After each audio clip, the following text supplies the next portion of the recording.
Kasi meron ako naririnig po na iba-ibang tawag, may advisory, may warning, meron po may difference po ba yung mga declaration na yun? Dito sa Pilipinas, nag-design tayo yung mabilisan, no? Yes. Na para agad-agad makarating sa publiko, no? Marami naman tayong pag-aaral kasi na ginagawa. Meron tayong mga predicted heights, mga ganyan. Tapos, marami na tayong pag-aaral na ginawa din with PTWC. Alam natin na pag nanggaling kay Russia, makakarating ang ganitong oras sa Pilipinas. Pag galing kay Chile, ganitong oras, no? 24 hours nga pag galing kay Chile. Pag galing kay Japan, 4 hours. At proven yan noong March 11, 2011, no? Ngayon, going back kung paano kami magbigay ng information, tsunami information or warning to the public, meron tayong 4 na level. Dinesign natin siya for the Philippines. Yung no tsunami threat, actually, color green yan. Ibig sabihin, kung makikita nyo sa website namin, nagkalindol sa Solomon Islands, for example. Tapos, meron kaming hihintay na information galing sa Hawaii, PTWC.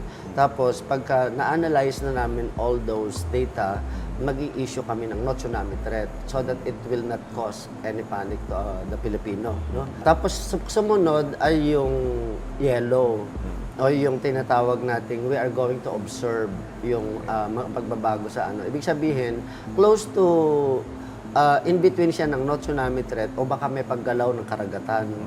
Baka ha, yung term is baka. Ibig sabihin, yung kalikutan, ang pagiging malikot ng tubig dito sa Pilipinas may not be that destructive, no, o significant. Yung pangatlong level ay yung minor sea level. Ang minor sea level, ang ibig lang sabihin yan, yes, may tsunami, pero less than 1 meter. Yun yung orange, no? Yung pangatlong level, no?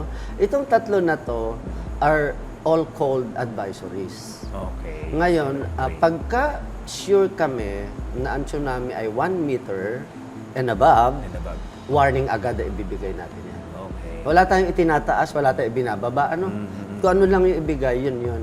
Yun yung una. So, yun, basta 1 meter, warning talaga ibibigay natin dyan. Tapos, meron kaming mga ready templates kasi para hindi na nagta-type. Kasi actually, meron kami naka-ready na more than 80 na templates para pag nagkalindol doon, para mailagay natin sa tamang oras to the public. No? For local tsunami, for example, ang beating time namin dyan is 15 minutes. Pag galing dyan kay Russia, galing kay Japan, tinatawag nating regional tsunami, 30 minutes na dapat ma-inform natin ng public. Tahanan po ang lahat ng mamamayan ng daet, lalong-lalo na ang mga naninirahan malapit sa baybayin, na mag-ingat at maging alerto sa banta ng posibleng tsunami matapos ang isang malakas na lindol na naramdaman kayo ng umaga sa off the east coast of Kamchatka, Russia. Pagka galing naman doon sa other side of the Pacific, 60 minutes ang mga beating time namin. May mga ganyan kaming mga procedure para mabilisan kasi hindi yung pag nandyan na, tsaka lang tayo mag-iisip, ano ba itong i-release, i-issue natin.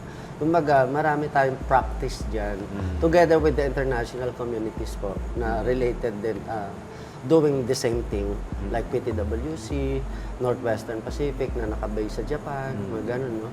And then, the rest of the countries po, maganda ang partnership natin with them. So, mabilis naman ang paglalabas natin. Apo. At least alam na po ng kababayan natin ano yung alert, ano yung advisory, ano yung... So, tatlo sa advisory ha, no tsunami threat, tapos slight na paggalaw, obserbahan namin. Tapos yung minor sea level, So, yun may ang color coding advisory, less than 1 meter. Tapos may color coding pa siya, mas Apo. mabilis. Pag green, yellow, and orange. Yun Opo, yun ang advisories. No? Tapos yung red, ala na, bakwit agad. Okay. Kaya papansin mo doon, yung utos doon ay immediate evacuation. So pag red, yung warning, Talagang... ay dapat implement nila yung evacuation plan nila. Yeah. So yun naman ang ano natin, gusto rin nating maituro sa mga kababayan natin. Yung iba kasi, gaya niyan, nag-evacuate nung ano, wala naman nangyari. Parang dapat, mas masaya tayo kung wala talaga nangyari kasi marami naman pwedeng maging effect naman. Kaya hanggat maaari, wag natin silang pagdugtong-dugtongin para hindi tayo ma-confuse. Mas maganda yung tamang information about tsunami. Tama naman na it should not cause panic Yes. kasi nga it is less than 1 meter. Ang sa amin lang, we just want to inform the public na may lindol nga doon, yes, may tsunami, but the maximum or more or less, it will be 0.3 meters. Ganito lang yung kataas. No? So, these are the information na kailangan ng publiko na malaman.